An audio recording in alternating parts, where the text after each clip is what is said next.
A very good evening to all of you. This is our third lecture in the chapter excretory product and their elimination. So quickly we will look what are the things we studied. We learned the significance of excretion and its definition, that what excretion exactly means and what is its significance. Apart from that, we learned about different types of excretory substance and why they are different and why different types of excretory substance is produced by different animals. We also looked into the diversity of excretory structure present in animal kingdom. Then our main discussion was around human excretory system and the structure of kidney from external as well as internal uh, side. Most important part that we learned in lecture was the structure of nephron, which is the structural and functional unit of kidney. And in our last lecture, we discussed about the urine formation process.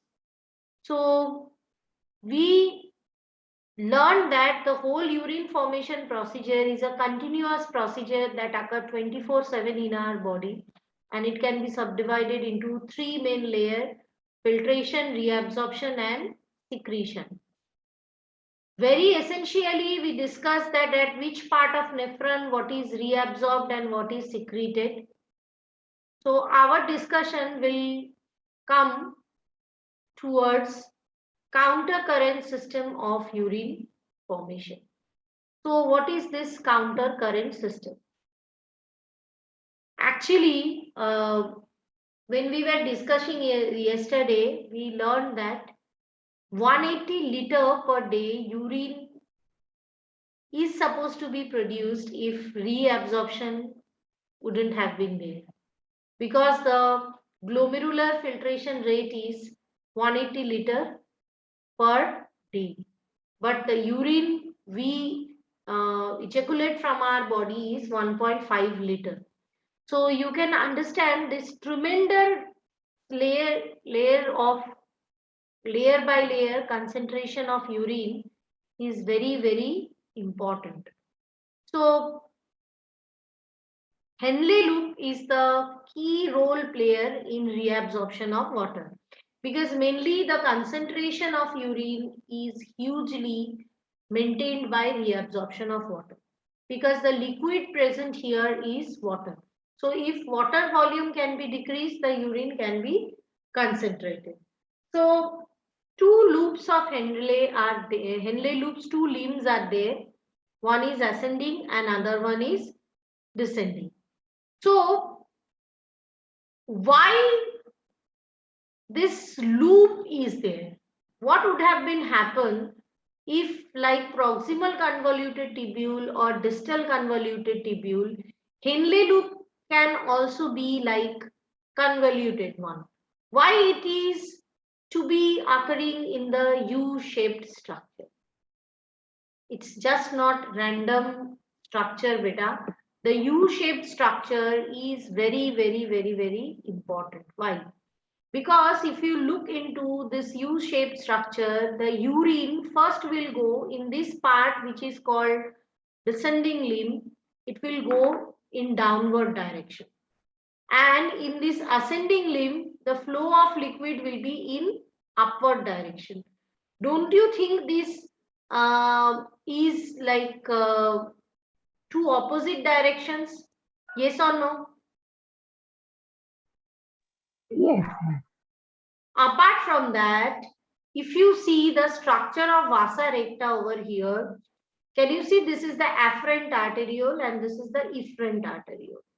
The efferent arteriole will go to the ascending limb and then go to the descending limb, and after coiling it several times, this is the uncoiled structure shown in this diagram. Remember, to increase the surface area, they bifurcate and they coil. But basic path is the efferent one will go this way towards the ascending limb of the Henle loop, and after going there, it will go to the descending limb. So can you identify a very strange thing over here? I wish to mention here the pathway for movement of liquid here is in this direction, isn't it? Am I correct? Water is moving in this direction inside Henle loop, and here in ascending limb, water is moving in this direction, or the urine or the glomerular filtrate is moving in this direction. Am I mentioning direction correctly, class?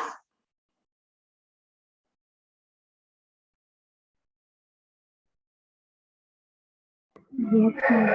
Great. But if you look into the direction of flow of blood in vasa recta, it is in this direction here and in this direction. Why? Because by simple gravitational method, when a blood vessel is coming down, the blood will come here in the downward direction. And at this point, the blood will come upward. Now you may ask me a question, okay, ma'am, if blood present in vasa recta is coming down, the same will be applicable for this one, isn't it? It will be applicable for this specific arrow also due to gravitational pull. Then why it is going in upward direction? Because beta continuously in glomerulus filtration process is going out. This is getting continued continuously, and then this liquid is traveling from here to here. So due to pressure of the backward liquid, the liquid present in the ascending limb will move against gravitation.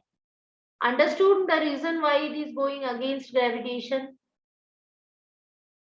So the flow and the reason of flow, is it clear to you?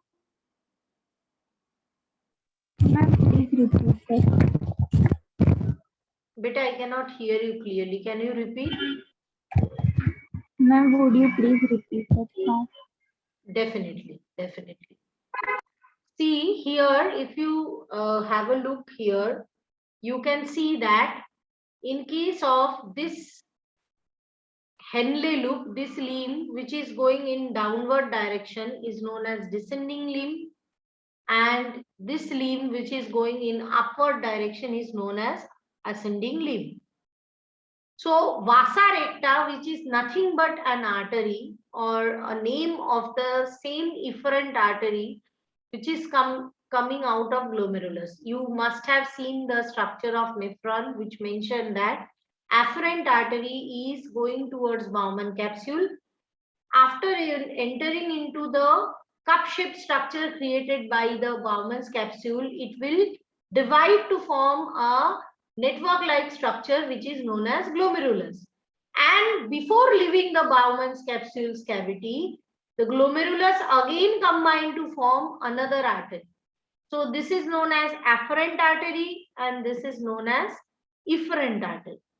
So this afferent and efferent artery is obviously having different thickness. So the blood carried by efferent artery again coil around the renal tubular part of nephron, and the direction of flow of blood is like this. So this vasa recta, this red colored marked structure which is called vasa recta is having direction of flow of blood marked in yellow. So if the blood flow, the glomerular filtrate flow in Henle loop in descending limb is in downward and in ascending limb is upward. In case of vasa recta, it is exactly opposite. Here, The vasa recta, which is surrounding the ascending limb, flow of blood is descending. And the one which is surrounding the descending limb, flow of blood is ascending. Understood? Yes. So what will happen due to this? There is a question, what is the significance of this counter current mechanism to concentrate urine? I told you that reabsorption of water is taking place and the water will move from which direction to which direction? It will move from this to vasa recta, isn't it? It will move from where to where? It will move from ascending or descending limb to the vasa recta, isn't it? Now you tell me, when it is moving from ascending or descending limb to vasa recta, it is reabsorbed, water will be reabsorbed at every part of Henle loop. It will go from Henle loop to the blood vessel. While it is getting reabsorbed, why we are saying reabsorbed? Because beta, once it is secreted, or rather to say filtrated, and the filtrate that obtained after filtration process in the first ray, the water present there is again getting back to the blood. So it was initially in the blood, then it is deposited in the cavity of Bowman's capsule. From the cavity of Bowman's capsule, it is going to proximal convoluted tubule, then Henle loop portion. From Henle loop portion, it is again getting back where? To blood. So that's why we are using this word re. So it is called reabsorption. So while it is getting reabsorbed, we need to understand that reabsorption process means the absorption will be back to the blood vessel. Now consider two surfaces which are having flow of liquid in a opposite direction. Consider in one surface it is going in this direction, other surface it is going in other direction. They are flowing into opposite direction. Do you think the reabsorption process will be easy or it will be difficult? Class? Ma'am, it will be difficult. So as it will be difficult, the water reabsorption process will be very, very, very slow. Understood? The process will be comparatively very slow. And due to this slow process, the urine will get enough time to form and the reabsorption is done with perfection. Understood? Yes. अगर फटाफट हो जाता, if this process would have been taken place very fast, then maximum amount of water will go out without getting reabsorbed. Okay, consider, I just want to give you one example. I mixed some grains of rice with some lentils, that is dal, and I am expecting that you will have to separate them. Now if you have enough time to separate them and if you have to do it quickly, which process will be more efficient? Obviously when you have more time. So due to this opposite flow, it is opposite flow in blood vessel and in a Henle loop is making the process of reabsorption slow. That's why maximum amount of water can be reabsorbed. If it would have been in same direction, if it would have been very simple and easy, then the reabsorption will be minimum because the fluid present in Henle loop will quickly move towards the distal convoluted tubule without getting maximum water getting reabsorbed. Understood? So this is what is counter current mechanism. Why we call it counter current? Because in case of current, or the flow of liquid in Henle loop, the direction it is having, in Vasa recta down direction is opposite. Force and counter force, same current. If in one system is going in this direction, other system it will go in other direction. Opposite direction of water current or liquid current is giving its name as counter current mechanism. Understood, everyone?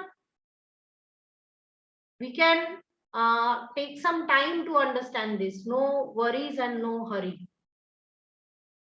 Okay. So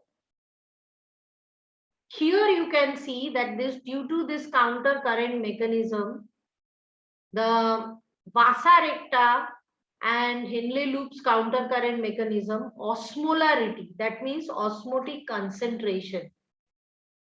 Okay, it will increase. So initially the osmotic concentration was 300, which increased to 1200. So that means the amount of liquid, or the rather to say the amount of solvent decreased in the urine. Okay, and not only the solvent is decreased, apart from that certain secretions are occurring, like urea is getting secreted or added, which will be added as a solute, that also increase the osmolarity of the urine. Okay, so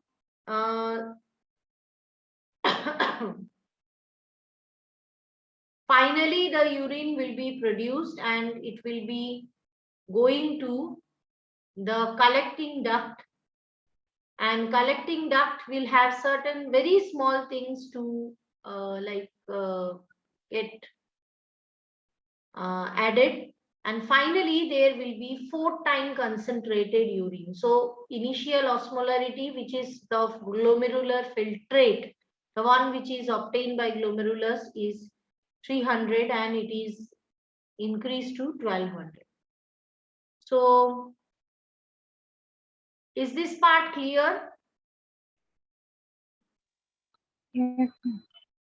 So quickly we will just have a look into one video, and then I want to show you this video of urine formation, and then we will proceed further.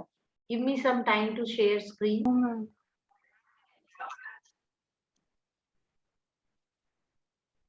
So let's have a look into the video. The human body is constantly at work. It is never completely at rest.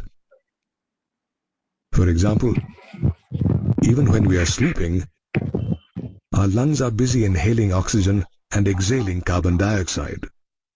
Carbon dioxide is a waste product generated by our body. Like carbon dioxide, various other waste products such as ammonia, urea, uric acid, water, and excess ions like phosphate, sulfate, sodium, potassium, and chloride are produced in our body as a result of different metabolic activities like ingestion, digestion, and respiration. These waste or excretory products, if retained in the body, may prove fatal, and so must be totally or partially removed from our body. The process of elimination of metabolic waste products from the animal body is called excretion. Among the different waste products, ammonia, urea, and uric acid are known as nitrogenous wastes. Of these, ammonia is the most toxic and requires a lot of water for its elimination, and is thus excreted only by those organisms that can compensate the loss of water. Generally, bony fishes, aquatic amphibians, and aquatic insects excrete ammonia in the form of readily soluble ammonium ions through their gills or body surface by the process of diffusion. Animals that excrete ammonia are called a monotelic, while the process is called a monotelism. As excretion of ammonia requires a lot of water, terrestrial animals have evolved a mechanism to convert ammonia into less toxic forms of urea and uric acid, which help conserve water. Mammals, including humans, and many marine fish and terrestrial amphibians excrete urea. Excretion of nitrogenous wastes in the form of urea is called ureotelism, and such animals are called ureotelic animals. In these animals, the liver converts ammonia into urea by the ornithine cycle and releases it into the blood. The urea in the blood is then filtered by the kidneys and excreted. However, in some animals, a small amount of urea is retained in the matrix of the kidney to maintain the required osmolarity.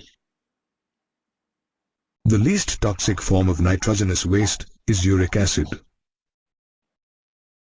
Though excretion of uric acid involves a lot of energy, it helps conserve water considerably, as it is excreted in the form of pellets or paste involving very little water. Some animals excreting uric acid are reptiles, insects, land snails, and birds. Such animals that excrete nitrogenous waste in the form of uric acid are called uricotelic animals, and the process is called ureotelism. Did you know that in mammals, uric acid is formed by the degradation of nucleic acids and is excreted as a part of urine? As animals excrete nitrogenous wastes in different forms, the structure of their excretory system also varies. The study of phylogeny of the excretory system reveals that primitive animals such as invertebrates possessed simple organs like protonephridia or flame cells, which in the course of time evolved into complex organs such as the kidneys in vertebrates. Flame cells or protonephridia are the excretory structures in animals like platyhelminthes, rotifers, cephalochordates, and certain annelids. Apart from performing the function of excretion, these cells help in osmoregulation or the regulation of the fluid volume and ionic balance in the body. Another excretory structure is the nephridia found in many annelids like the earthworm. Nephridia are tubular structures that help remove nitrogenous waste and maintain the fluid and ionic balance. Malpighian tubules are excretory structures found in arthropodans such as insects and arachnids. These tubules You have 10 minutes to finish your research. You rush into searching on Google, then you find a title that sounds credible. You enter the page and start. Along with removing nitrogenous wastes, perform the function of osmoregulation. The antennal gland or green gland is the excretory structure in crustaceans such as the crab and crayfish. This gland performs the function of excretion and osmoregulation. The kidneys perform the main function of excretion in highly evolved mammals such as man. Along with the kidneys, the skin, liver, and lungs also help in the removal of certain wastes from our body. Our skin has sebaceous glands that secrete sebum, through which substances like hydrocarbons, sterols, and waxes are excreted. This secretion, however, provides a protective oily covering for the body. Like the sebaceous glands, the sweat glands on our skin also help in the removal of excretory wastes. These glands produce sweat, a watery fluid containing sodium chloride and small amounts of substances such as urea and lactic acid. Moreover, Sweat also helps to cool the body's surface. Another organ that plays an important role in excretion is the liver, the largest gland in our body. It breaks down drugs and reduces their toxicity by drug metabolism. It also detoxifies ammonia and converts it into urea, which is eliminated by the kidneys. Moreover, it degrades hemoglobin, hormones, drugs and vitamins and adds it to bile as bile pigments bilirubin and biliverdin, which are then excreted through the feces. The lungs are also excretory organs that help in the removal of large amounts of carbon dioxide, a byproduct of cellular respiration, from our body. In addition, the lungs also help in the removal of water. Besides the kidneys, the skin, liver and lungs, saliva too helps in the removal of small amounts of nitrogenous wastes from our body. Therefore, excretion is an important process which is vital for all living organisms. The excretory organelles may differ from animal to animal and have evolved from simple to complex structures based on the needs of the organism. The excretory system is a biological system that helps in the removal of metabolic waste products from an organism. Much of the excretion in man is executed by the urinary system, which constitutes a pair of kidneys, a pair of ureters, a urinary bladder, and the urethra. Of these, the kidneys play a very vital role. They filter blood by removing nitrogenous wastes, regulate blood pressure, and assist in the production of red blood cells. The kidneys are compact, bean-shaped organs on either side of the spinal cord in the lower back. More precisely, they are situated between the last thoracic and third lumbar vertebrae in close proximity to the dorsal inner wall of the abdominal cavity. The 11th and 12th ribs partially protect the upper part of the kidneys. The right kidney, which is near the liver, is slightly lower than the left one, which is adjacent to the spleen. The kidneys are reddish-brown in color. In an adult, each kidney measures about 10 to 12 centimeters in length, 5 to 7 centimeters in breadth, and 2 to 3 centimeters in thickness. Each kidney weighs about 120 to 170 grams.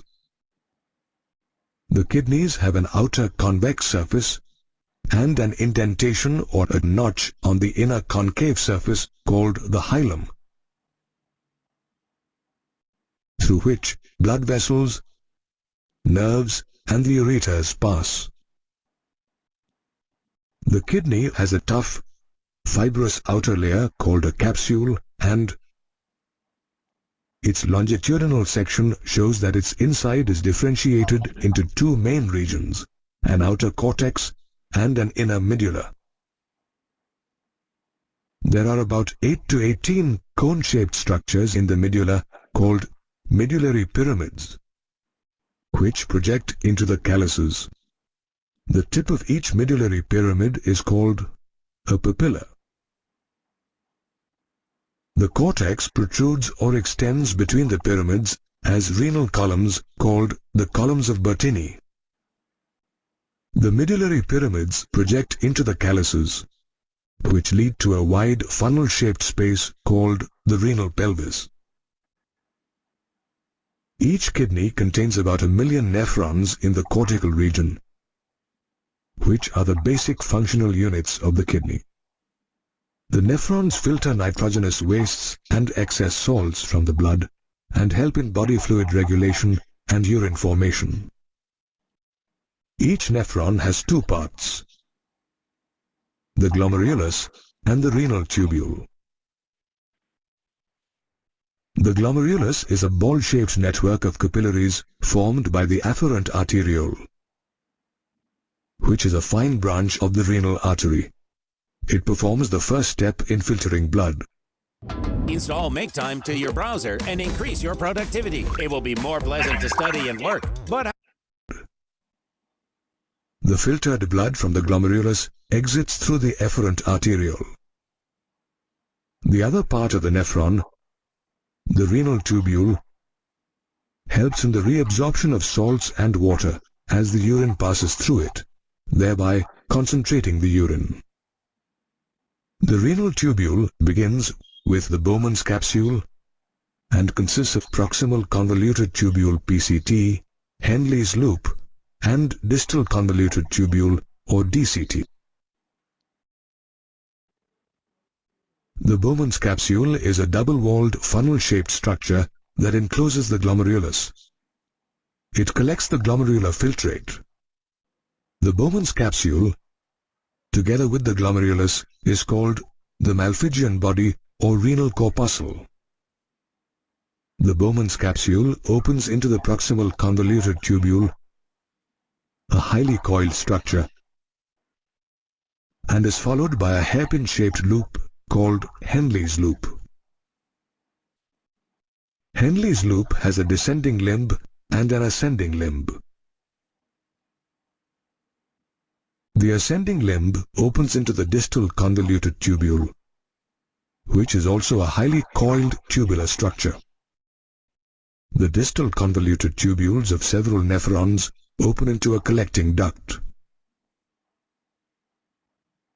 Several collecting ducts converge and pass through the medulla into the renal pelvis, which leads to the ureter. The collecting ducts, along with Henle's loop, lie in the medulla, while the Malpighian body, proximal convoluted tubule, and distal convoluted tubule of a nephron lie in the cortex of the kidney. The nephrons in the kidney are also distinguished as cortical nephrons and juxtamedullary nephrons based on the length of Henle's loop. Cortical nephrons constitute the majority of nephrons and have a very short Henle's loop that just about extends into the medulla, while the juxtamedullary nephrons have a very long Henle's loop that runs deep into the medulla. Each nephron also has a fine network of capillaries called peritubular capillaries, which is formed from the efferent arteriole leaving the glomerulus. A minute vessel from this network of capillaries forms a U-shaped structure called the vasa recta, which lies parallel to the loop of Henle. They are greatly reduced or absent in cortical nephrons. The capillaries of many such efferent arterioles unite to form the renal vein, which joins the inferior vena cava. Let's now study the other parts of the urinary system. The kidney opens into the ureters through the renal pelvis. Each ureter is about 25 centimeters long and carries urine from the pelvis of the kidneys to the urinary bladder. The urinary bladder is a hollow, muscular and elastic organ that temporarily stores urine till it is released from the body. Urine leaves the urinary bladder via the urethra, a tube through which urine is discharged. The urethra is enveloped by the urethral sphincter, which controls the flow of urine from the bladder to the outside. Hence, the urethra, along with the urinary bladder, ureters and kidneys, constitute the human excretory system. The kidney is the major excretory organ in humans, and one of its primary functions is urine formation. Each kidney contains about 1 million nephrons, which are the basic functional units of the kidney, and help in urine formation. Urine formation involves 3 major processes, namely glomerular filtration or ultrafiltration, reabsorption, and secretion. The first step in urine formation is the filtration of blood, which takes place in the glomerulus, and hence the name glomerular filtration. The pressure of blood in the glomerular capillaries forces the blood to pass through three layers, namely the endothelium of the blood vessel or the capillary, the basement membrane of the glomerulus, and the epithelium of Bowman's capsule. The epithelial cells in Bowman's capsule, also known as podocytes, are intricately arranged, leaving a few minute openings called slit pores or filtration slits. These slits or membranes help in the filtration of blood, and almost all the constituents of the plasma except the proteins pass into the lumen of Bowman's capsule. A reason why glomerular filtration is known as ultrafiltration.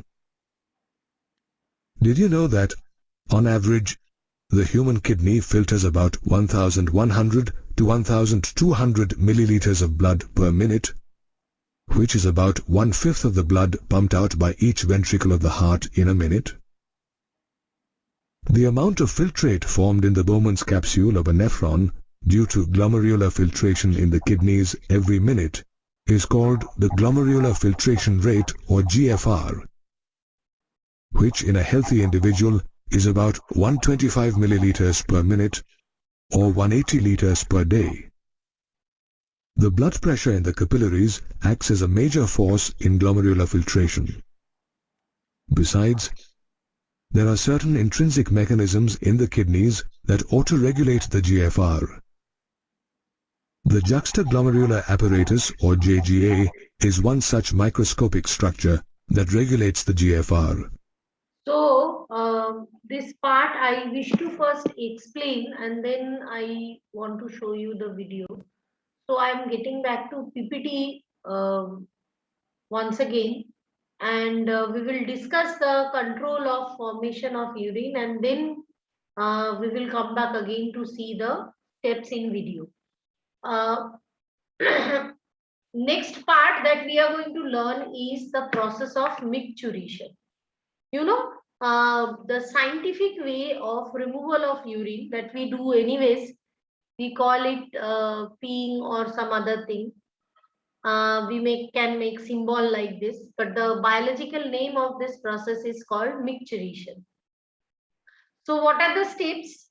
First of all, urinary bladder can store approximately 800 ml urine. Once the level of that urine is increased, the urinary bladder, which is a balloon-like structure, will get stretched, and the urinary bladder surface is having receptors which get excited via tension. That means if there is this stretching is there, that stretching will excite the stress receptor. This stress receptor will sense the stress, and they will send a signal to the brain, that is central nervous system. Central nervous system will pass the message to the motor nerve. And once again, if you can remember, we studied about muscles which are circular in shape. Can you tell me the muscles which are circular in shape, which control the flow of something in a pipe-like structure? Anyone? Podocyte.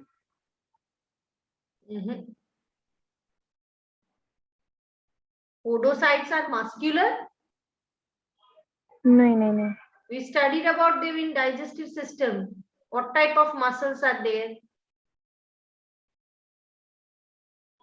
None. Wait. Muscularis.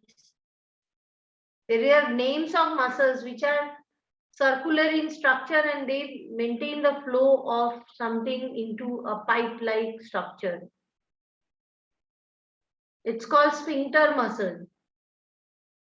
So similar kind of muscle is present in urinary bladder, and there is contraction of smooth muscle of bladder, which will stimulate the relaxation of urethral sphincter. And as soon as the urethral sphincter is relaxed, the opening of urinary pore is free and urine can be passed. So this is how brain is involved, but we generally don't have to do it voluntarily. These muscles are controlled by the involuntary system of our body, that is autonomous nervous system. So this is a kind of reflex action. I guess in grade 10 you studied about reflex action. Yes, ma'am. Things that we do without thinking, we call them reflex action. Like if I'm just putting my hand like this, all of us even without knowing, we just come back like this, isn't it?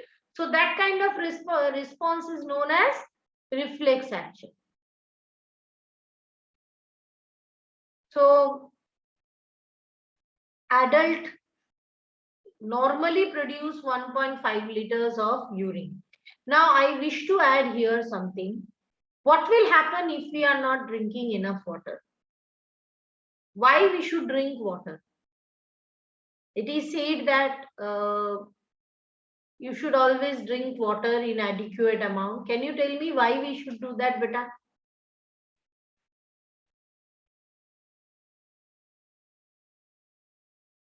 Ma'am, to maintain the pH of urine while its formation. pH of urine. Okay. One reason I am listening. Any other reason? The thing that we are throwing out of our body, how the pH of that is necessary for us?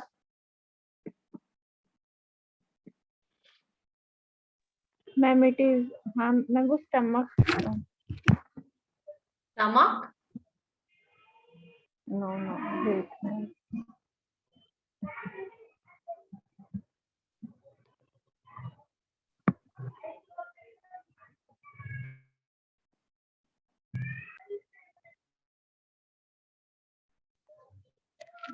Ma'am वो osmo regulation में help करेगा. But how? Water, if we consider a person, normal person, is prescribed to drink approximately 4 to 5 liters water per day. If I am not drinking that much water, what will be the side effect? That's what my question. Why I should drink? Get dehydrated. That is one reason, but we are studying excretion and elimination of excretory substance. So in that context, I am asking this question. How do you think the excretion process will be affected by this inadequate drinking of water? Ma'am, if we drink less water, then the urine pH will increase and it can cause inflammation. Very good. It's a very true thing, I must say. If there is change in pH, it can cause inflammation. That is one valid point. Other than that,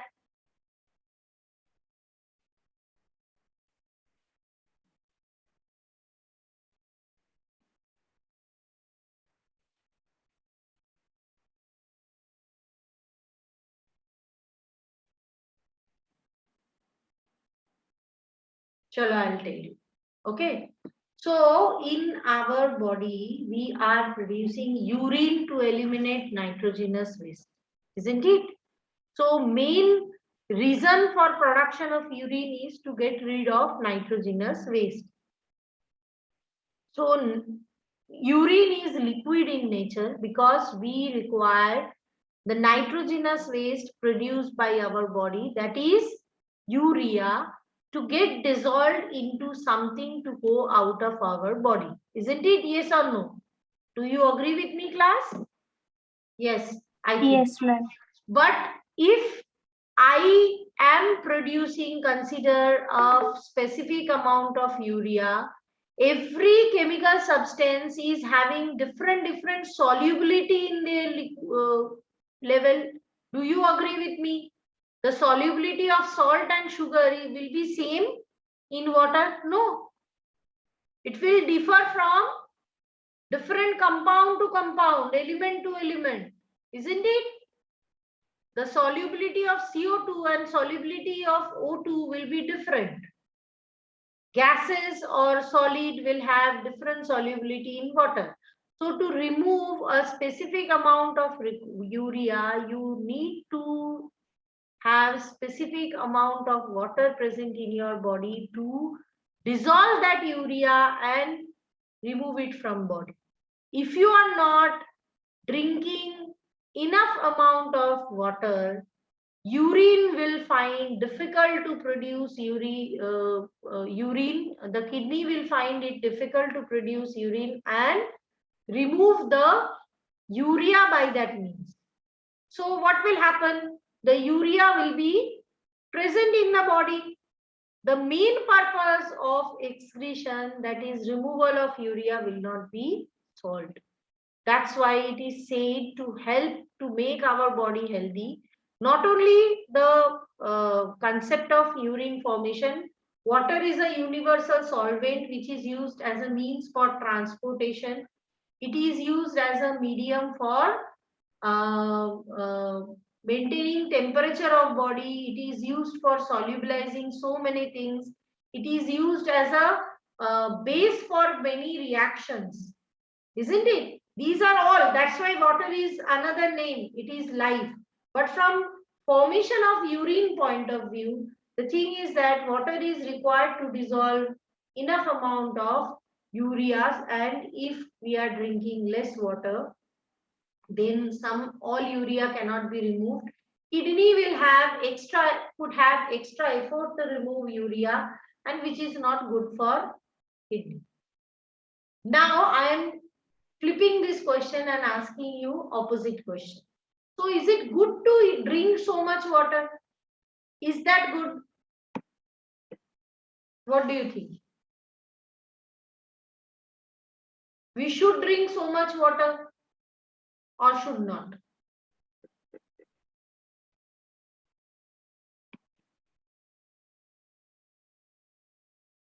What is your suggestion? Silence? Because some people are having bad habit of drinking water. They keep on drinking. Per liter per day they are consuming 10 liters of water. Is it good? No, it is also not good, beta. Because that means finally your body has a osmolarity. In video, that terminology is used many a times, osmolarity. What is this osmolarity? That means a specific osmotic condition, a specific concentration of substance.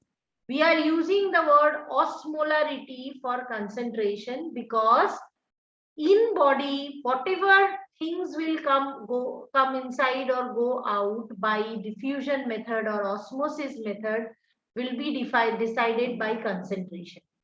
You know, while I taught you cell chapter, I told you that if two liquids are there and semi-permeable membrane is in between, it will, in osmosis, things will move from the area, water will move from the area where water amount is more. So that means concentration is less. So if water will go in or out will be decided by the concentration of liquid present in and out cell. So osmotic balance maintenance is very much required. If I am drinking more water, body cannot allow your osmotic balance to get disturbed. So it will remove more water. And to do that, again, you are putting your extra pressure on your kidney. So we should drink adequate amount of good quality product. You must have noticed one thing. I don't know, all of us are near adults, so we can discuss. You must have noticed the day when you are very busy, you don't have time to drink water, the color of urine vary. It gets more yellow. That means why? Your body knows now you are not having enough water, so it will not allow the water to escape. So the concentration of urine will increase. That's why the color change. Okay, note this small changes, they are very, very important. So there is a process called micturition, and it is controlled by micturition response of autonomous system. We came to know urine is a very important part of our body, which we should throw out. It is light yellow in color and slightly acidic. This slight word should be there, as one of your friends said that it is observed if a person is not drinking enough water, the pH of urine, if it is further decreasing, then that urine will become a toxic substance. Many a time we have a very bad habit of controlling our urination. We work, we think, let us finish this work, then we will go for go to loo, and it's not a good habit, beta, because more time you are keeping urine which wants to go out in your body, means you are keeping those toxic substances in your body. You will have more chances of infection, more chances of your excretory system to get damaged. Okay, so even if you are having slight feeling of micturition, you should go and micturate immediately. So you must have noticed that it is always observed, koi bhi bimari ho, doctors prescribe two common tests. One is test of urine and another is test of blood. Can you tell me why it is required? Because whenever any disease occur in our body, the thing which is extra, which is not supposed to be there present in our body will try to get rid of it. Body always tries to maintain the internal condition. It's the inherent property of body. So we actually put it under stress by adding things which it cannot tackle. So if there is something extra that is coming first of all out by urine, and its presence will be detected in the blood. That's why doctors always talk about analysis of urine and blood. So for example, if a person is having glucose in urine, we call this as glucoseuria. So glucoseuria is a disease which is commonly known as diabetes. People do not have ability to convert sugar into glycogen, so maximum amount of sugar will be found in blood as well as urine. So if you test here, like in your grade 11 practical, you have two very interesting practicals. One is tasting food. How can you detect presence of protein, fat and carbohydrate in the food? Same practical you will be having once again in grade 12 chemistry, because I told you biomolecule chapter in biology is free with the biomolecule chapter of grade 12 chemistry. Apart from that, there is another practical which is mentioned in CBSE syllabus in Gujarat board also, that is analysis of urine. So here one famous test is done for that, which is known as Benedict test, which can test the presence of glucose. So Benedict reagent is blue in color. If you are taking sample of urine and adding Benedict reagent into it, in normal situation, there will be development of no color. That means no amount of glucose is present in urine. If a person is having traces of glucose in urine, it's not scary. But if it is more, when you heat this Benedict reagent plus urine, it will get orange or red color. That means a person is having diabetes. So immediate attention of doctor is recommended in such case. Similarly, in our body, if there is problem in digesting protein, the ketone bodies are found in urine. So there are similar kind of biochemical tests where reagents are added and you can easily found out that, okay, the person is having ketonuria. Okay. So these are the different types of excretory system. In video it was mentioned. The major is kidney, but apart from that, lungs, we can call it excretory system because it is removing CO2. Liver, because liver also get rid of many things. This bilirubin in biliverdin is produced by breakdown of RBC. So these are bile salts and bile pigments, cholesterol, steroidal hormones, vitamins, drugs, anything we are taking, body will try to maintain internal condition and try to get rid of it. So liver actually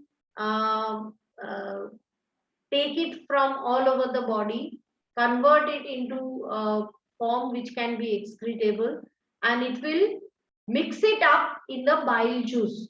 So when bile juice is entering into the small intestine, it is not only neutralizing the acidic pH of the food that is coming from stomach. So बोलते हैं ना एक तीर से दो निशान, ये सारे चीजें जो होते हैं, they are maintaining the pH. At the same time, they are getting mixed with the food and getting out of our body along with the passage of stool.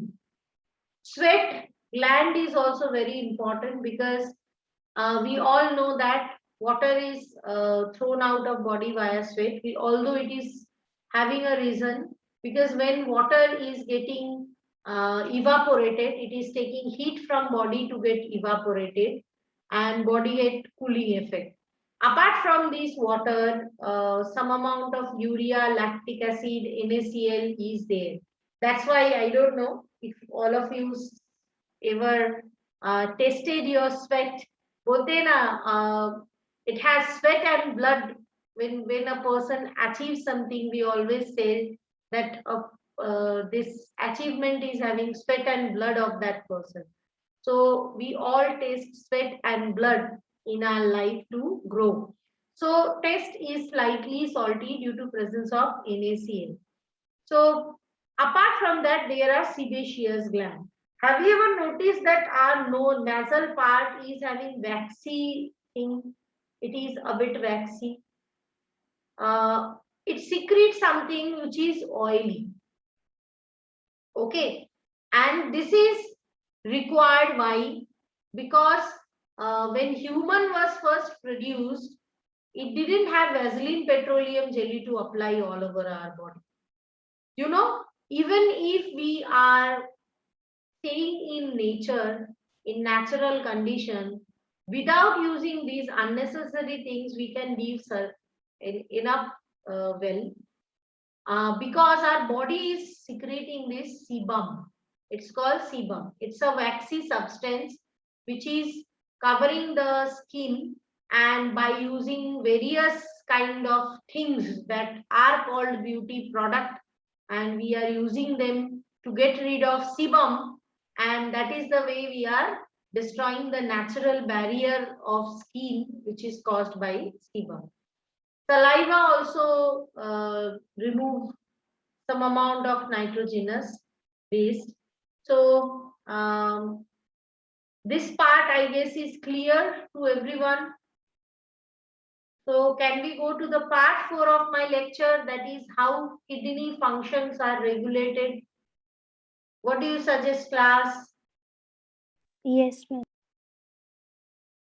So in our next lecture, we will discuss the method to control the urine formation process and the diseases of excretory system. So bye to all of you. Bye, beta.